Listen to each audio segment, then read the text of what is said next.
جب تک نظریں ناپاک ہوتی ہیں ارادوں میں دراڑیں ہوتی ہیں، جب نظریں ناپاک ہوتی ہیں پھر عقیدے متزلزل ہوتے ہیں، جب نظریں ناپاک ہوتی ہیں پھر انسان کوئی بھی مہم سر نہیں کر سکتا، اور جب نظر پاک ہوتی ہے۔ حضرت عبداللہ بن حذافہ جہاد کر رہے تھے، روم کے عیسائیوں نے گرفتار کر لیا، 1000 آدمی نے مل کے پکڑا، گرفتار نہیں ہوتے تھے صحابی، 1000 آدمی نے گھیرا ڈالا، گرفتار کر کے لے گئے، اور جب بادشاہ کے سامنے گئے تو وزیر کہنے لگا بادشاہ بندہ بڑے کام کا ہے، اگر ہمارے قابو آ گیا تو فائدہ دے گا، صحابی ہیں حضرت عبداللہ بن حذافہ، حضرت فاروق اعظم کا زمانہ ہے، اگر قابو آ گیا تو فائدہ دے گا۔ بادشاہ کہنے لگا کیوں، کیا خوبی ہے؟ کہنے لگے ہم 1000 آدمی تھے، یہ اکیلا قابو نہیں آ رہا تھا، 1000 آدمی تھے، اگر ہماری فوج میں شامل ہو گیا تو بہت بڑا جرنیل ملے گا۔ بادشاہ کہنے لگا کوئی مسئلہ نہیں، 2-3 چیزیں ہوتی ہیں بندے کو خریدنے کے لیے، خرید لیتے ہیں۔ بادشاہ کہنے لگا عبداللہ جتنی دولت تجھے چاہیے میں تجھے دے دیتا ہوں، میرے لشکر میں آ جا، معاذ اللہ اسلام چھوڑ دے۔ حضرت عبداللہ بن حذافہ کیا فرماتے ہیں بڑا تو بیوقوف ہے، میں نے دولت کمانی ہوتی تو مدینے میں بیٹھ کے تجارت کرتا، میں دولت کمانے نہیں نکلا، میں تو رسول اللہ کی رضا کمانے کے لیے نکلا ہوا ہوں۔ دولت کمانی ہوتی تو کسی مارکیٹ میں ہوتا، میدان میں آنا تھا، شہادت ہے مطلوب مقصود مومن، نہ مال غنیمت نہ کشور کشائی، یہ دولت تو لونڈی ہے رسول اللہ کے دروازے کی، یہ تو پیچھے پیچھے پھرتی ہے نبی پاک کے غلاموں کی، یہ کمانی ہوتی تو میں کسی مارکیٹ میں ہوتا، میدان میں تھوڑا ہوتا۔ عبداللہ بن حذافہ سے دوسری چال چلی، کہنے لگے میاں عہدہ جو تجھے چاہیے، میں بادشاہ ہوں، میرے نیچے جو عہدہ تو کہے گا وہ تجھے مل جائے گا۔ حضرت عبداللہ بن حذافہ کہنے لگے شاید تجھے پتہ نہیں میری تعریف کیا ہے، شاید تو جانتا نہیں میری تعریف کیا ہے۔ کہا صاحب کی کیا تعریف ہے؟ کہنے لگے میں رسول اللہ کا صحابی ہوں، اور کائنات میں سب سے بڑا عہدہ مصطفیٰ کے صحابی ہونے کا عہدہ ہے۔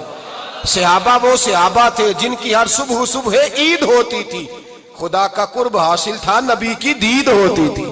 فرمایا میں نے حضور کے جلوے دیکھے ہوئے ہیں، مجھے عہدے کی ضرورت ہی نہیں، اور میں نے عہدہ لینا ہوتا تو میں سیاست کرتا، میں تو شہادت لینے نکلا ہوں میدان میں، عہدے کا میں نے کیا کرنا ہے؟ اب بادشاہ کہنے لگا اسے قتل کر دو، وزیر کہنے لگا نہیں ایک بات اور ہے، مجھے ایک چال اور چلنے دو۔ کہا وہ کیا؟ کہنے لگے میری بیٹی بڑی خوبصورت ہے، مجھے موقع دو، اپنی ہی بیٹی کو سجا بنا کے، وہ جوان جس کی جوانی اتنی بڑی ہے کہ 1000 آدمی مقابلے میں کھڑا نہیں ہوتا، اس جوان کے کمرے میں رات کی تنہائی میں بنا سوار کے بی بی کو بھیجا۔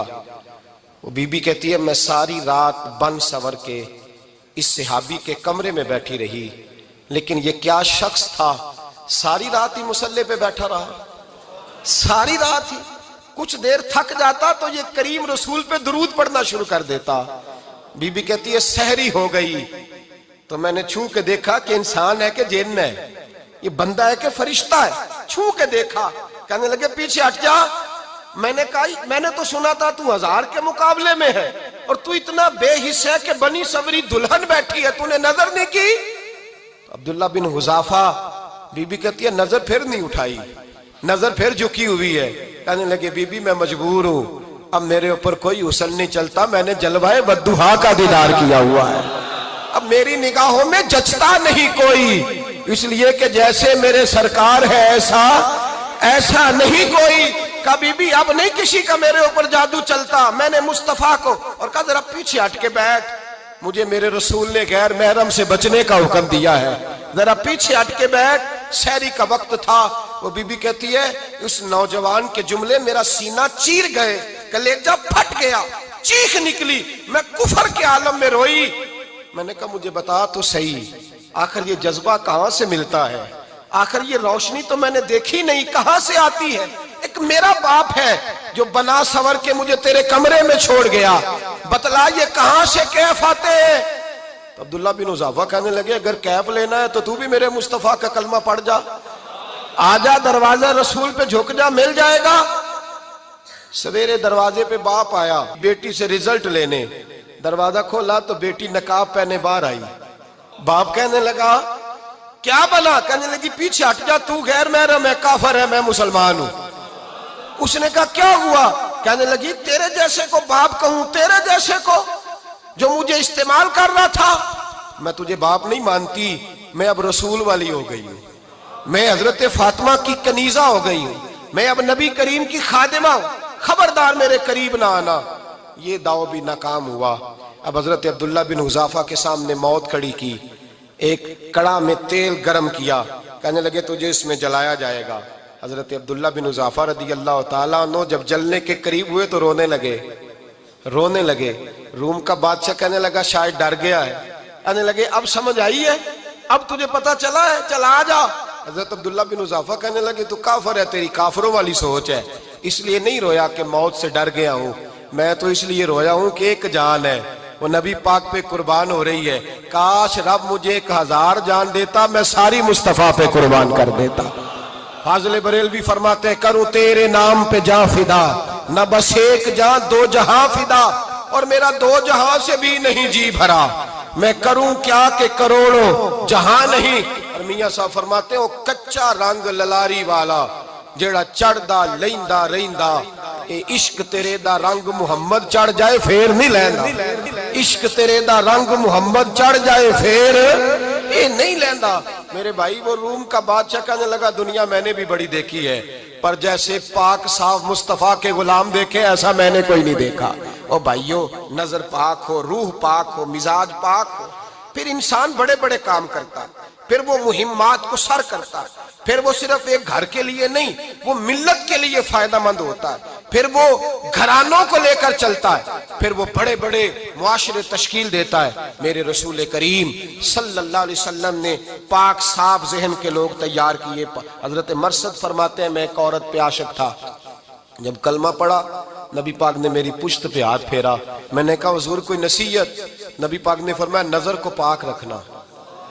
آپ فرماتے ہیں عورتیں میرے پیچھے بھاگا کرتی تھیں اور مجھے کہا کرتی تھی اب تو دیکھتا کیوں نہیں؟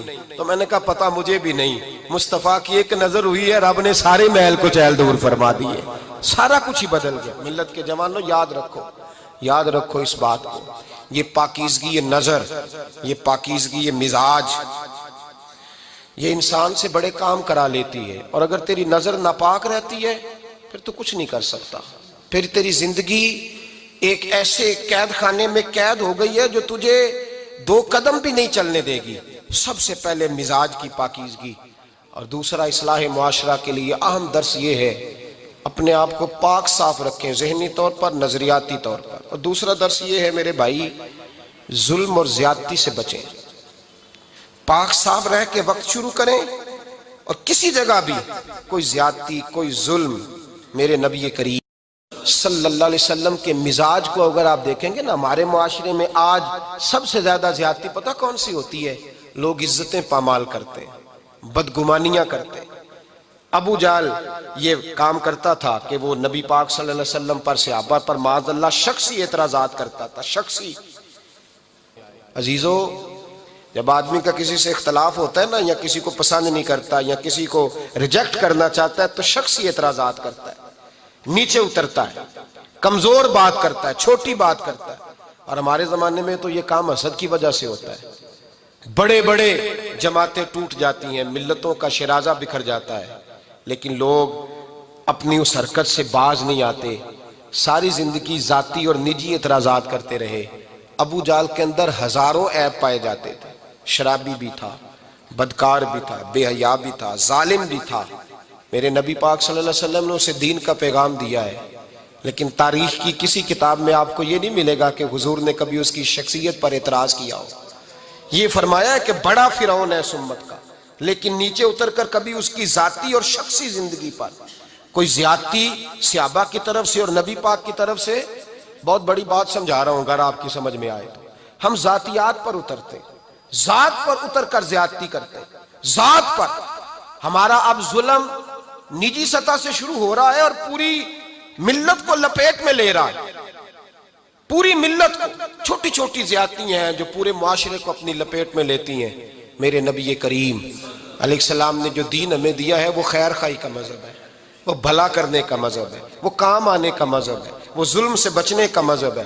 میرے نبی پاک نے فرمایا ظلم سے بچ جانا، قیامت کے اندھیروں میں جو بڑا اندھیرا ہوگا وہ ظلم ہوگا۔ اصلاح معاشرہ کانفرنس کا پہلا سبق میں نے عرض کیا کہ نظر کو، ذہن کو، سوچ کو پاک رکھیں، اور دوسرا زندگی میں کبھی زیادتی نہ کریں، کبھی بھی اپنے مخالف پر بھی کبھی شخصی ذاتی اور نجی اعتراضات نہ کریں. یہ انسان کے اندر کا ظلم ہوتا ہے. ہمارے گھروں کے اندر سے ظلم جنم لینے لگا ہے. روز بہو پہ تیل چھڑکا جاتا ہے, روز کسی نہ کسی شہر سے, اپنے ہی گھر سے, اپنے ہی چراغ کو بند کرنے کی خبر نکلتی ہے. سڑکوں پہ, چوکوں پہ, چوراہوں میں غریب مسلے جاتے ہیں. جس کے ہاتھ جہاں تک پہنچتے ہیں وہ وہاں تک معاذ اللہ زیادتی کر گزرتا ہے. اگر قوم ظلم سے بچنے لگے, زیادتی سے بچنے لگے, تکلیف دینے سے بچنے لگے تو معاشرہ سنور جائے گا. میرے رسول کریم علیہ السلام نے اپنے غلاموں سے پوچھا تھا, بتاؤ مفلس کون ہوتا ہے؟ کون ہے جس کے پاس کچھ نہیں ہوتا؟ صحابہ نے کہا یا رسول اللہ جس کے پاس پیسے نہ ہو. بخاری مسلم متفق علیہ حدیث ہے. نبی کریم نے فرمایا نا بھائی, مفلس تو وہ ہوگا جو قیامت کے دن احد پہاڑ کے برابر نیکیاں لے کے آئے گا. یا رسول اللہ اتنی نیکیاں پھر بھی مفلس ہے, پھر بھی غریب ہے؟ تو نبی پاک نے فرمایا نیکیاں پہاڑ کے برابر ہیں, پر اس نے چگلیاں بڑی کی ہیں, غیبتیں بڑی کی ہیں, مذاق بڑے اڑائے, اس نے لوگوں پر پھبتیاں بڑی کسی ہیں, تان و تشنی بڑے کیے, ظلم بڑے کیے, گالی بڑی دی, لوگوں کے بارے میں بری باتیں کی. اب رب کریم نے وہ ساری نیکیاں ان لوگوں میں بانٹ دی. مفلس ہو گیا, غریب ہو گیا. زیادتی نہیں کریں, ظلم نہ کریں. اپنی نجی زندگی سے لے کر, گھر کے اندر سے لے کر اجتماعی زندگی تک زیادتی سے بچیں. میرے نبی کریم علیہ السلام نے اپنے غلاموں کو یہ درس دیا ہے, دیکھنا کبھی زیادتی نہ ہونے پائے, دیکھنا کہیں ظلم نہ ہونے پائے, دیکھنا کسی شخص کو تمہارے قول فعل سے, تمہارے مزاج سے تکلیف نہ پہنچے. میرے بھائیوں, حضرت وہب ابن منبہ علیہ رحمہ فرماتے ہیں کہ بنی اسرائیل کے اندر ایک بادشاہ محل بنانے جا رہا تھا. محل آج بھی جس آدمی کی سوسائٹی کے اندر 2-4 قلعے, 2-4 ایکڑ کسی غریب کے آ جائیں, وہ یا تو اسے دھمکاتا ہے یا بلیک میل کرتا ہے, کچھ نہ ہو سکے تو پھر قتل ہی کرا دیتا ہے معاذ اللہ. اور یہ خبریں عام ہمیں سننے, پڑھنے اور دیکھنے کو ملتی ہیں. بادشاہ محل بنانے جا رہا تھا. ایک غریب بی بی رہتی تھی, اس کی جھونپڑی بادشاہ کے محل کے نقشے میں آتی تھی. بادشاہ نے کہا بی بی منہ مانگی قیمت لے لو, خالی کر دو یہ مکان. بزرگوں کو اپنے جھونپڑیوں سے بڑی دلچسپی ہوتی ہے. بچے سوسائٹیوں میں چلے جاتے ہیں, ابا جی کہتے ہیں مجھے گاؤں میں رہنے دو, میرا یہی دل لگتا ہے, مجھے اس گھر سے دلچسپی ہو گئی. اماں کہنے لگی بادشاہ میں یہاں بیاہ کے آئی تھی, خامد انتقال کر گیا, اولاد اللہ نے دی نہیں, میں پکا ہوا پھال ہوں, گر جاؤں گی تو تیرا ہی ہے, لیکن مجھے اس آشیانے میں رہنے دے. یہ گھونسلہ میں نے تنکا کر کے بنایا ہے, مجھے رہنے دے, نہ مجھے نکال. کہنے لگا میرا نقشہ خراب ہوتا ہے. بی بی سارا دن مکان میں بیٹھی رہتی کہ میری جھونپڑی ٹوٹ نہ جائے. ظالم کی نظر میں آ گئی ہے کہیں میرا یہ آرزوؤں کا محل چکنا چور نہ ہو جائے. سارا دن ڈیوٹی کرتی. بادشاہ نے بھی 2-4 سپاہی کھڑے کر دیے, جب گھر سے نکلے تو بلڈوز کر دینا, مکان کو گرا دینا. وہ خاتون کتنی دن بندہ بیٹھ سکتا ہے. ایک دن سر شام گھر سے نکلی, 2-1 گھنٹے کے بعد واپس آئی تو مکان گر گیا تھا, دیوار بن گئی تھی. حضرت وہب ابن منبہ فرماتے ہیں بس اس نے دعا کی, اس نے دعا کی تو رب کریم نے وہ شہر سارا تباہ کر دیا. اس بی بی نے 2 جملے کہے تو الٹ پلٹ دیا وہ سارا شہر. میرے نبی کریم علیہ السلام نے فرمایا جب مظلوم کے ہاتھ دعا کے لیے اٹھتے ہیں تو عرش کا مالک آسمان سے کہتا ہے کھول دے سارے دروازے, اس کے بیچ کوئی پردہ نہیں رہنا چاہیے, آنے دے. مظلوم ہے, اس پر ظلم ہوا ہے, ظلم ہوا ہے. لوگ کہتے ہیں میں بے چین رہتا ہوں صاحب, مولانا صاحب, پیر صاحب, وہ گھر کے ایک کونے سے چیخنے کی آواز آتی ہے, کوئی دم مل جائے, کوئی تعویذ ہو جائے, کچھ ایسا ہو جائے کہ بچت ہو جائے, کوئی ایسی پھونک لگ جائے کہ آرام آ جائے. تو میں کہتا ہوں بھائی اگر بڑے دم کرانے سے بھی فرق نہیں پڑا, اگر بڑے تعویذ لینے سے بھی چیخیں بند نہیں ہوئی, تو ذرا ٹٹول کے دیکھ لو کہیں کسی یتیم کی آہیں ہی نہ دفن ہو وہاں, کہیں کسی غریب کا گوشت تو نہیں دبا لیا, کہیں کسی کو لوٹ کے تو دیوار نہیں بنا لی, کہیں کسی کا مکان پہ قبضہ کر کے تو نہیں بنایا. اگر لوٹ اور حرام کا مال ہو تو پھر چیخیں بند نہیں ہوتی, پھر سکون سے سویا نہیں جاتا, پھر وہاں آرام کی نیند نہیں آتی. حضرت وہب ابن منبہ فرماتے ہیں بی بی آئی اور آ کر کے اس نے جب دیکھا میرا گھر ٹوٹ گیا ہے, محل ٹوٹ گیا ہے, حالات بدل گئے ہیں, تو خاتون آتی ہے اور میرے بھائی دعا کی تو اس نے انداز ہی بدل کے رکھ دیے. مکان سے نکلی تو مکان ٹوٹ گیا, اور فرماتے ہیں واپس آئی تو ہاتھ پھیلا کے پتہ کیا کہتی ہے, کہتی اے اللہ میں تو موجود نہیں تھی، بتا تو کہاں گیا تھا؟ تو بھی موجود نہیں تھا، میں تو نہیں تھی، پر تو کہاں تھا؟ بس رب کریم نے حضرت جبریل کو حکم دیا، فرمایا یہ بستی الٹ دو، ساری تباہ کر دو، یہ لوگ نہیں رہنے چاہیے، جو ظلم تو سہتے ہیں بغاوت نہیں کرتے، نہیں رہنے چاہیے۔ صاحب طبقات کہتے ہیں میرے مصطفیٰ کریم سید عالم صلی اللہ علیہ وسلم کے وصال ظاہری کے ایام قریب آئے تو حضور نے سرخ پٹی باندھی، تیز بخار ہے نبی کریم کو، 2 صحابہ سہارا دے کے مسجد میں لائے، نبی پاک علیہ السلام کو بظاہر سہارا دے کے لایا گیا۔ کریم رسول نے لوگوں کو جمع کیا، حضور آج کیا ہونے والا ہے، آج کیا کہا جائے گا، آج کس لیے میٹنگ بلائی ہے؟ نبی کریم کے کل صحابہ جب مسجد میں جمع ہوئے تو کھچا کھچ مسجد بھری ہے۔ وصال ظاہری سے چند یوم پہلے کی بات، نبی پاک نے فرمایا آج تمہیں کوئی جہاد کی ترغیب نہیں دینی، آج کوئی نیا پیغام نہیں دینا، آج تمہیں بتانا ہے کہ رب نے اپنے بندے کو اختیار دیا ہے، چاہے تو دنیا میں رہے، چاہے تو اس کی بارگاہ میں حاضر ہو جائے۔ اس عبد نے بارگاہ ربوبیت کی طرف لوٹنے کا ارادہ کر لیا ہے۔ حضرت صدیق اکبر رونے لگے تو صحابہ نے کہا تمہیں کیا ہوا؟ کہنے لگے سمجھ نہیں رہے، کسی کی بات نہیں کر رہے، نبی پاک تو اپنی بات فرما رہے ہیں، اس نے جانے کا ارادہ کر لیا۔ سنیے میرے بھائی، محبوب پاک نے فرمایا بھائی کسی شخص کو میری طرف سے کوئی تکلیف پہنچی ہو تو بدلہ لے سکتا ہے، بدلہ لے سکتا ہے، کسی کو تکلیف پہنچی ہو۔ صحابہ پھوٹ کے رونے لگے، محبوبہ کرم ہی کرم ہوا ہے، رحمت ہی رحمت آئی، آپ کے بارے میں گمان کرنے والا بھی دائرہ ایمان سے نکل جائے گا۔ حضور آپ کیا فرما رہے ہیں؟ فرمایا نہیں بھئی اٹھو۔ پیچھے سے جناب عکاشہ بن محصن اٹھے، ہاتھ کانپتے ہیں، آگے بڑھے، کہنے لگے یا رسول اللہ ایک جنگ کے موقع پر آپ نے درہ مارا تھا، ننگی پیٹھ پر صفیں سیدھی کراتے، بات دل میں رہ گئی ہے، میں نے بدلہ لینا ہے۔ نبی کریم نے فرمایا بلال دوڑ کے جاؤ، فاطمہ کے گھر درہ پڑا ہے، درہ لاؤ۔ سیدنا بلال حبشی کہتے میں گیا، دستک دی، سیدہ طیبہ طاہرہ حضرت فاطمہ فرمانے لگی بلال کیسے آئے ہو؟ اماں جی وہ درہ چاہیے تھا۔ سیدہ کو تشویش ہوئی، کہنے لگے بلال نہ تو جنگ پہ جانا ہے، نہ جہاد ہے، نہ کوئی ایسا موقع ہے، حضور کی تو طبیعت مبارک بظاہر بڑی علیل ہے، درہ کیا کریں گے؟ حضرت بلال عرض کرنے لگے اماں جی ایک صحابی بدلہ لینے لگے ہیں، صاحب طبقات نے جملے لکھے ہیں، کہتے ہیں بی بی صاحبہ نے درہ بھی دیا اور امام حسن حسین کو بھی باہر نکالا۔ فرمانے لگی عکاشہ سے کہنا 100 درے مارے، ان 2 شہزادوں کے جسم پر نبی پاک کے قریب نہ جائے، میں نے 2 بچے پیدا ہی اپنے محبوب پر قربان کرنے کے لیے کیے، ان کو لے جائے۔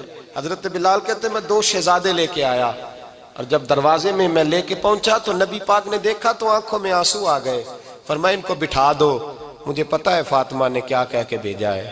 حضرت سیدنا بلال فرماتے ہیں درہ میں نے جناب عکاشہ کو دیا، حضرت عکاشہ درہ لے کے آگے جو بڑھے تو حضرت ابوبکر صدیق نے ان کے پیروں پہ ہاتھ رکھا، فرمایا عکاشہ میری طرف آ یار، مجھے مار درے، نبی پاک کے قریب نہ جا۔ مصطفیٰ کریم نے فرمایا ابوبکر تو ہٹ جا، اسے آنے دے۔ فرماتے ہیں میں چند قدم آگے گیا تو مولا علی شیر خدا نے میرے پیر پہ ہاتھ رکھا، کہنے لگے عکاشہ سوچ تو صحیح تو کیا کر رہا ہے؟ حضور نے فرمایا علی ہٹ جاؤ، میرا اور ان کا معاملہ ہے۔ جناب عکاشہ آگے بڑھ رہے، نبی کریم نے فرمایا میں اپنی امت کو درس دینا چاہتا ہوں، خبردار خبردار زندگی میں تمہارے ہاتھ سے زبان سے کسی کو تکلیف نہ پہنچنے پائے، خبردار یاد رکھنا وہ معاشرے بگڑ جاتے ہیں، وہ معاشرے تباہ کر دیے جاتے ہیں جہاں ظلم ہوتا ہے، جہاں زیادتی ہوتی ہے، جہاں لوگوں کو ستایا جاتا ہے۔ محبوب کریم کے قریب آئے حضرت عکاشہ کا حضور میری پیٹھ ننگی تھی، آپ بھی ذرا کپڑا ہٹائیے۔ نبی کریم نے پیٹھ سے کپڑا ہٹایا، جناب عکاشہ نے درہ جو اٹھایا تو صحابہ کی چیخیں نکلی، حضرت عکاشہ نے درہ دور پھینکا، حضور کے بطن اطہر سے لپٹ گئے، چومنے لگے، کہنے لگے حضور وہ تو صفیں سیدھی کراتے لگ گیا تھا، آپ نے کہاں مارا تھا؟ یا رسول اللہ میں تو بہانہ بنا رہا تھا کہ جاتی دفعہ مجھے وجود چومنے کا موقع نصیب ہو جائے، مجھے یہ موقع نصیب ہو جائے۔ میرے حبیب نے فرمایا جس نے جنتی دیکھنا ہو میرے عکاشہ کی زیارت کر لے۔ بھائی ظلم کا دروازہ کھلا ہوا ہے اور لوگ بھول جاتے ہیں زیادتی کرتے ہوئے، وہ بہو سے ہی کیوں نہ کریں، وہ اپنے گھر کے بھول جاتے ہیں کہ شاید پوچھنے والا کوئی نہیں، شاید میزان نہیں لگے گا۔ ایران کے بادشاہ نے اپنے بیٹے کو پڑھانے کے لیے ایک استاد صاحب کا بندوبست کیا، استاد صاحب کو کہا کہ میرے بچے کو دین پڑھائیے، میں چاہتا ہوں کل اس نے عنان حکومت کو سنبھالنا ہے تو یہ دین سے آگاہ ہو جائے، اس کو کچھ سکھائیے، پڑھائیے۔ بہت نیک بزرگ بڑے درویش عالم پڑھانے لگے، اسباق مکمل ہو گئے، دین کے اسباق قرآن مجید پڑھایا، احادیث طیبہ کا درس دیا، اصول فقہ سے روشناس کرایا۔ جب بچے نے مکمل تعلیم حاصل کر لی اور آمین ہو گئی، دستار ہو گئی، فارغ ہو گئے، تو پھر ایک دن استاد صاحب نے کہا بیٹے کل تم نے ضرور آنا ہے، کچھ بات کرنی ہے۔ شہزادہ گیا ملنے استاد صاحب سے، استاد صاحب نے کنڈی لگا لی، ہاتھ میں درہ پکڑ لیا، مار مار کے پورے وجود کو زخمی کر دیا، کوئی غلطی نہیں، کوئی بات نہیں، مارا۔ اب بچہ آیا آ کے بادشاہ سلامت سے کہا کہ ابا جی سمجھ نہیں آئی، بڑا مارا ہے استاد۔ تو سیانے تھے نا بادشاہ، یہاں تو قاری صاحب روز کٹہرے میں کھڑے ہوتے ہیں، مولوی صاحب آپ نے میرے بچے کو کیوں مارا ہے؟ آپ 8,000 کے مولوی ہیں، میرا کئی کروڑ کا بچہ ہے، سویرے بدل لیں گے، خبردار آپ نے بچے کو ہاتھ لگایا، اپنی حیثیت میں رہے معاذ اللہ۔ جو قومیں استادوں کو کٹہروں میں کھڑا کرتی ہیں وہ ترقی نہیں کر پاتی، جو استادوں کو کٹہروں میں روز کھڑا کرتے۔ کہا ابا جی بڑا مارا ہے، تو والد بڑے سمجھدار تھے، کہنے لگے بیٹا استاد باپ ہوتا ہے، وہ زیادتی نہیں کرتا، کوئی بات ہوگی میں تیرے استاد کو کٹہرے میں نہیں بلاؤں گا۔ اماں سے بات کی، اماں کہنے لگی بیٹا میں تیرے باپ سے کیسے بات کروں، ڈر آتا۔ وقت گزر گیا، 22 سال بیت گئے، 22 سال گزر گئے، بادشاہ کا انتقال ہوا، شہزادہ تخت پہ بیٹھا، پہلا حکم یہ دیا کہ میرے استاد کو بلاؤ، پہلا حکم۔ استاد جی بوڑھے ہو گئے تھے، چھڑی کے اوپر ٹیک لگا کے آئے اور بھویں سفید ہو کے جھک گئی تھیں، یوں آنکھ کھول کے بڑی مشکل سے دیکھا، کہنے لگے شہزادے حکم ہو۔ کب میں شہزادہ نہیں، اب میں بادشاہ بن گیا ہوں۔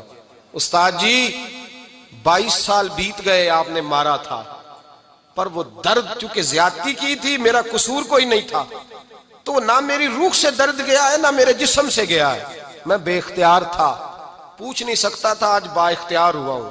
سب سے پہلے پہلا حکم آپ کو دیا، بلایا ہے، بتائے کیوں مارا تھا، کیوں مجھے مارا تھا، میری زیادتی بتائے۔ تو استاد، بوڑھے استاد کی آنکھیں آنسوؤں سے بھر گئیں، کہنے لگے بیٹے بس آج کے دن کے لیے مارا تھا، یہ جو دن آ گیا نا میری زندگی میں اس لیے مارا تھا، یہ میں چاہتا تھا میری زندگی میں وقت ہے، آج کے بس میری مراد پوری ہو گئی۔ کہا صاحب کس لیے، مجھے بھی سمجھائے۔ آپ فرمانے لگے کتنی دیر ہو گئی تجھے مار کھائے ہوئے، کتنا زمانہ بیت گیا؟ کہنے لگا 22 سال۔